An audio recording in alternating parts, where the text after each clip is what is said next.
السلام عليكم، معكم محمد حامد، وده أول مقطع لي هنا في القناة. ففي المقطع ده هديكم نبذة عن الصين وعن حياتي كطالب سوداني في الصين. وأكيد هسه عندكم تساؤلات، ليه الطلاب الأجانب يمشوا الصين؟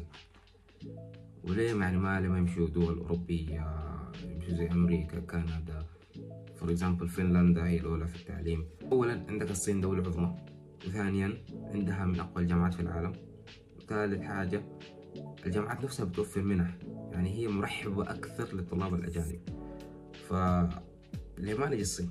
ممكن تواجه صعوبة واحدة أول ما توصل الصين، وهي اللغة الصينية. هنا تقريبا الشعب كله بيتكلم غير اللغة الصينية، نسبة قليلة جدا اللي هم بيتكلموا اللغة الإنجليزية. يعني حتكون صعوبة لك في البداية إنك تتواصل معاهم.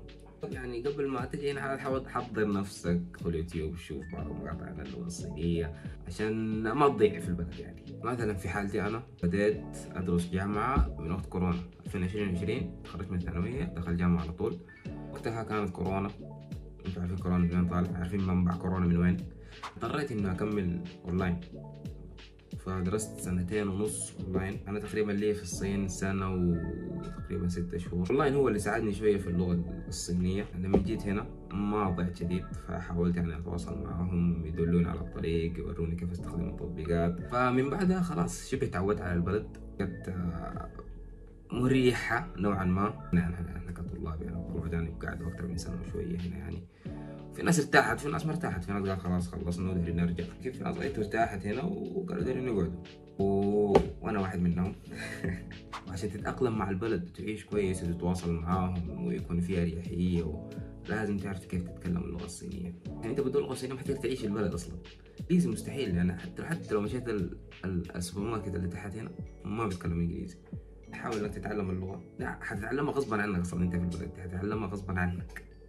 حاجة أساسية أهم من الشهادة نفسها. تدرس تخصص بكالوريوس، ماجستير، دكتوراه، أي حاجة، أهم شيء إنك تدرس لغة. أو ممكن قبل ما تبدأ التخصص تدخل لغة لمدة سنة أو سنتين.